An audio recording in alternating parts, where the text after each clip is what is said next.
What's up, my pale paranormal piranhas? On this episode of the Warp Reality Podcast, Season 3, Episode 1, I, Ghost Joe, will explain to you where the hell I've been for so long.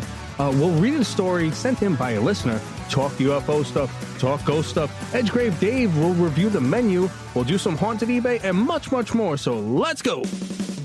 Do aliens exist, and are they among us? Are weird creatures lurking in the darkness? Do evil entities hide in the shadows of your bedroom while you sleep?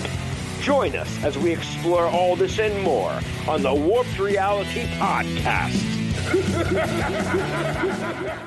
Hey, what's up, everyone? Welcome to the show. I'm your host, Ghost Joe, here to take you on a paranormal journey filled of spooky, strange, and unexplained phenomena told with a New York attitude.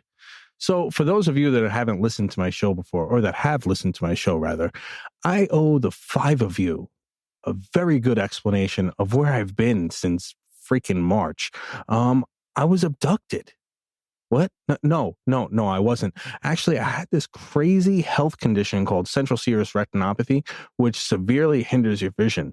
It's brought on by stress, and the fact that I work 90 hours a week for the last 2 years, that would definitely fall into the stress category, you know? So it took a while for my sight to come back fully, and I think I needed a break from everything anyway. On top of that, I've been focusing on trying to record some guitar scratch tracks of songs my friends and I had written over freaking 20 years ago. So all of that being said, I have a crappy show for you tonight. Wait, hold on. I have an awesome show for you tonight. We'll check in with Edgegrave Dave on a horrible review, do some haunted eBay, and talk some cool stuff. And hopefully the next episode will feature my buddy John Wright again.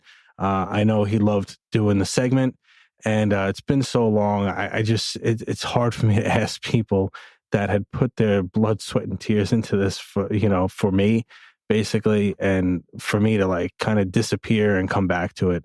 But I will ask John to continue with this segment because I love the guy. He's extremely smart, and he does great work. So so let's talk first. Let's talk some stuff about this news article published on yonews.com. This one was actually from May 17th, and it talked about an incident that occurred on March 24th, 1967, when a U.S. Air Force captain, Robert Salas, and his colleagues witnessed 8 orange-colored lights over Malmstrom Base in Montana. Then, later on, he receives a call from the main guard on duty telling him about the strange lights. He said, well, what, like UFOs? The captain kind of dismissed it, but 5 minutes later, the guard calls back screaming. He immediately thought they were under attack, and when he looked at the control room board, he noticed that the 10 nuclear missiles that were being held there suddenly became inoperable. The guards on duty were reportedly left frightened, screaming and babbling after the close encounter.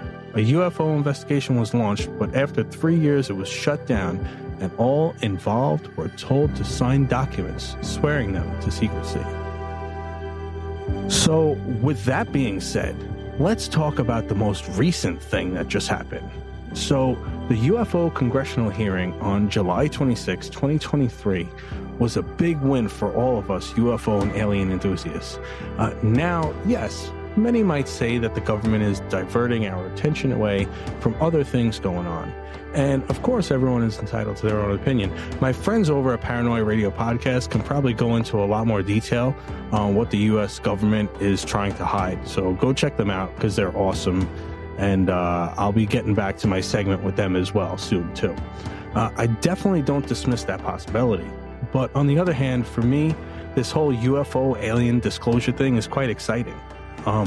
This hearing felt like something right out of the movie Independence Day. 3 witnesses swore under oath about their experiences and observations. The most vocal, I guess you could say, was former intelligence officer David Brush. He claims that not only has he seen complete and incomplete alien spacecraft, but that he had also seen non-human crash victims as well. David Fravor, a former Navy commander, claimed to have seen a strange object in the sky while on a training mission in 2004, and retired Navy pilot Ryan Graves claimed to have seen UAPs off of the Atlantic coast every day for at least a couple of years. Now, these are decorated individuals who swore under oath at a congressional hearing, risking jail time and their safety, from what David Grush stated. He had also stated that his life and safety had been treated numerous times if he continues to speak out about his experiences. In his closing remarks, Republican Congressman Glenn Grothman described the hearing as illuminating and said he believed legislation would follow. Grothman, the chair of the House Subcommittee on National Security, the Border and Foreign Affairs, said, "Obviously, I think several of us are going to look forward to getting some answers in a more confidential setting. I assume some legislation will come out of this. I'd really like to know my friend and fellow I really love to know my friend and fellow collaborators John Wright's thoughts on all of this. I hope he could give that to me soon." By the way, you know what's weird, though, is that they changed the name of these things again. You know, first it's UFOs, right? Unidentified flying objects. And then it's unidentified aerial phenomenon. Now it's called unexplained anomalous phenomenon. I don't know. I'm just going to keep calling them UFOs. You know, that's come on, guys. Why change it this many times? You know, because they want it to sound like it's not a UFO, that they're saying it could be anything, which, yeah, it can be. I mean, let's be realistic here. It can be anything, but why are you changing the name of it? It just makes no sense to change the name. So let's talk some ghost stuff, shall we?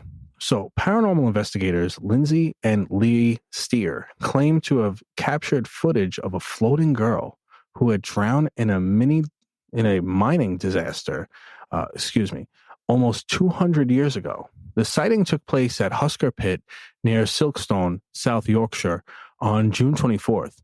But they had no idea that they had caught anything until reviewing the footage of a live stream that was sent to them, which may be they claim that it may be one of the 26 children who tragically drowned when a mine shaft flooded back in 1838.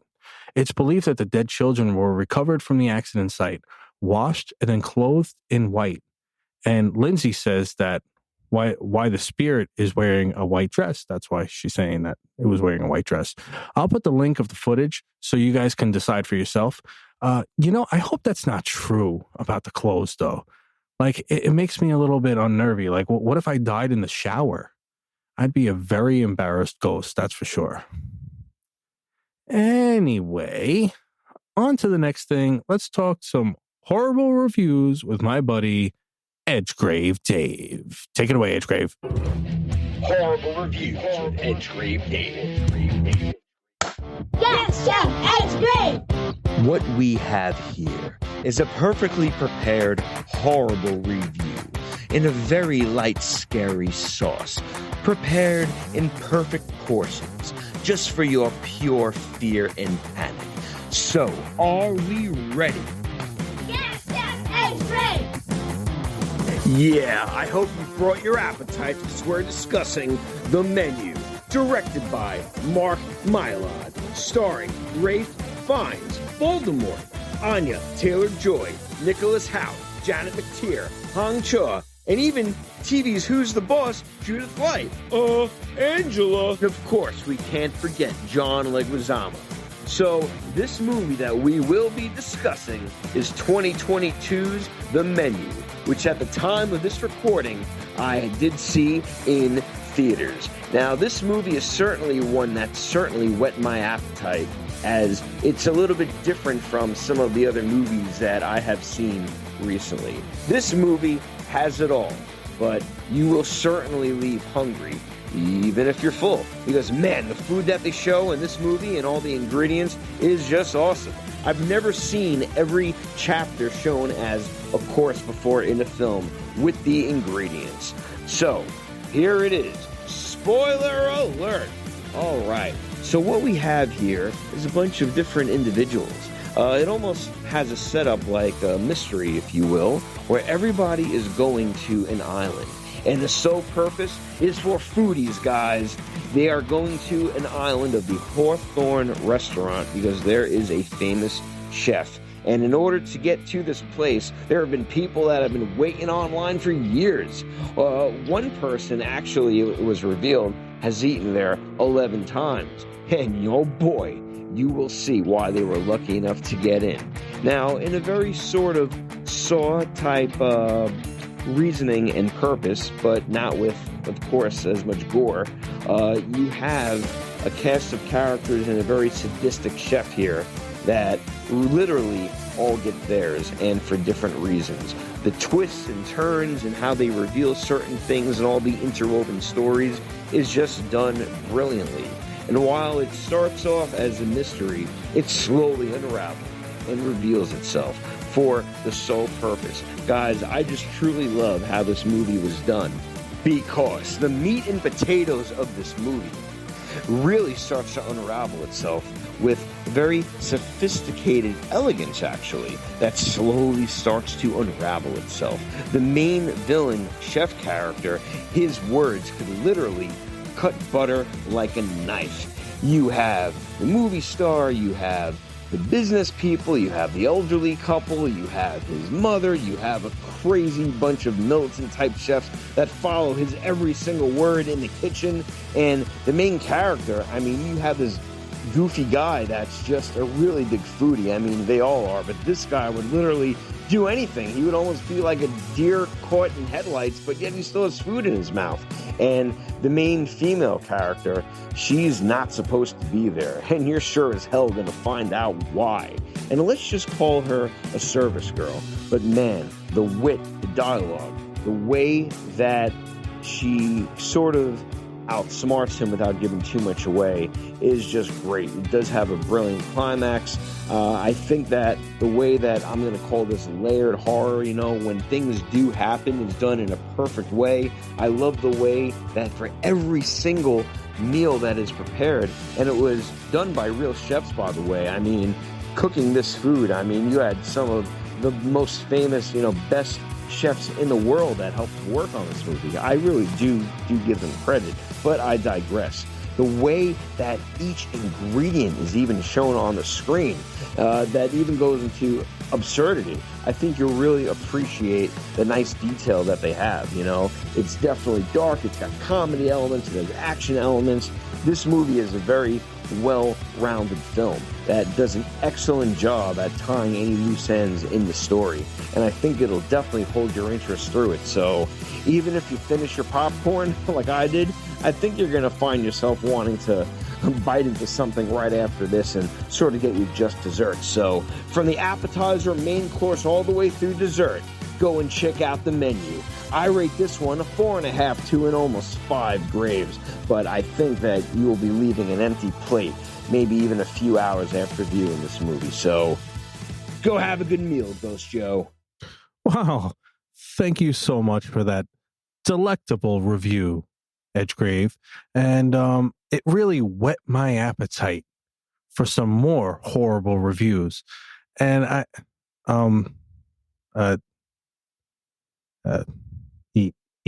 eat cake. I don't know. I don't have any more. Sorry. Anyway, let's get on with this email that I had gotten. I had gotten this a while ago, and I am so sorry to the person that sent it. As I stated earlier, you know, went through a lot of stuff, but you know, now I'm back to it, and you know, I hope I could have you on the show so you could share some more stories with us. So this email comes from Adriana, and let me read it to you from her words. I'm Adriana Gibb. I've been a paranormal investigator for over 10 years, and I have believed in the supernatural pretty much my whole life. I'm also shooting my own paranormal documentary, which is still a work in progress. I heard you were looking for ghost stories, and boy, do I have a good one. Last year, I won Nick Groff's giveaway for a one-on-one all-expenses-paid trip to the Hinsdale House in Hinsdale, New York, which wasn't too far from me being in the same state. So after being in snowy Buffalo for a couple of days, my friend James Dan Cleese, owner of Hinsdale, Nick, and myself met up for dinner and then traveled to the Hinsdale house. It snowed on our way there, but I was ready to ghost hunt regardless. We pulled up to the house, and being a clairvoyant, I felt this overwhelming energy surround me, pretty oppressed, and I felt my head hurt between the eyes, which happens when I often sense intense energy. I had to take a deep breath, visualize bringing in positive energy, then force it back out to make the oppressive energy back off. Thankfully, it worked, and we headed inside. As we set up our equipment, I felt a male voice say to me, "We know who you are," and knew this was going to be an active night. Nick and Dan showed us around while James and I took photos and videos throughout the house. At one point, I was shooting, I think it was Mary's room, where Nick got that "There's no heaven" EVP. I felt a strong, loud voice yell in my head, "Put down your camera, you little bitch," which freaked me out a bit. But I knew I wasn't alone, both in person and on the other side. I told Nick and the others, and they believed me. Eventually, we shot a part of our investigation on Facebook Live. Thanks to Nick and Dan, we got activity here and there, but the best stuff came from the Geoport. My name came through a couple of times. Strange interference kept coming through, and phrases like "aliens outside" and "aliens are here." On the second floor, we heard a female voice say my name, then "help us, heal us." I had mentioned to everyone that I was recently certified in Reiki 1, and if they needed it, I can use it to help them. I could intuitively feel someone sitting in the chair in front of me in the closet. We heard "my eyes hurt," and I asked if you want me to use Reiki, and it said yeah. So I performed my Reiki healing. Nick asked if they could feel it. The Geoport said energy, and as I finished, we asked if it helped. Then came yes. Eventually, Nick mentioned I should lie down on the bed in Mary's room, so I did. I felt something staring at me like it was scanning me. He asked the Geoport if they knew where I was from. It said New York. We did occasionally hear disembodied sounds and even tried the only ghost hunting app I trust, Necrophonic. A few phrases came through, but energy wore down after a while. After wrapped up investigation, Dan gave me a small nail from the house, which I still have in my office inside a plastic vial wrapped in a blessed palm leaves. I made sure to thank the spirits and made it clear not to follow us home. And as far as I know, nothing did. I definitely want to go back ideally soon.